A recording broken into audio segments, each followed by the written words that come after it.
চিকিৎসা নেয়া সুন্নত, কিন্তু চিকিৎসা পাশাপাশি আল্লাহর কাছে দোয়া করা হলো মুমিনের প্রধান হাতিয়ার।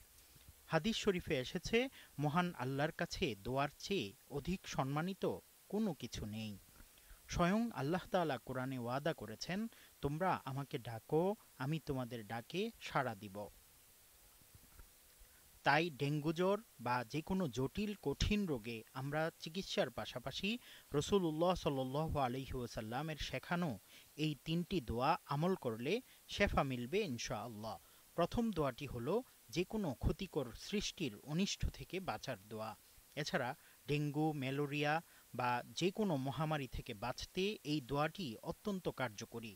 দোয়াটি হলো আউযু বিকালিমাতিল্লাহিত তাম্মাতি মিন শাররি মা খলাক। অর্থ, আল্লাহর পূর্ণ কালিমার বিনিময়ে তার সৃষ্টির সব অনিষ্ট থেকে পরিত্রাণ চাচ্ছি। দ্বিতীয় দোয়াটি অসুস্থ অবস্থায় পড়ার জন্য সর্বশ্রেষ্ঠ দোয়া। বুখারী শরীফের বর্ণনায় এসেছে, রোগ মুক্তির জন্য এই দোয়াটি খুবই শক্তিশালী। দোয়াটি হলো আল্লাহুম্মা রব্বান নাসি আযহিবিল বা'সা ইশফি ওয়া আনতাশ শাফি লা শিফাআ ইল্লা শিফাউকা শিফাআন লা ইউগাদিরু সাকামান। অর্থ, হে আল্লাহ, মানুষের প্রতিপালক, কষ্ট দূরকারী, আমাকে আরোগ্য দিন।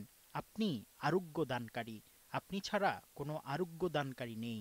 এমন আরোগ্য দিন যেন কোনো রোগ না থাকে। তৃতীয় দোয়াটি খুবই চমৎকার। এই দোয়া রোগী নিজে পড়বে না, বরং আপনি যখন কোনো অসুস্থ মানুষকে দেখতে যাবেন তখন তার পাশে বসে এই দোয়াটি পড়বেন। নবীজি সাল্লাল্লাহু আলাইহি ওয়াসাল্লাম বলেছেন, কারো মৃত্যুক্ষণ উপস্থিত না হলে তার পাশে বসে এই দোয়াটি ৭ বার পাঠ করলে আল্লাহ তাকে অবশ্যই রোগ মুক্ত করবেন।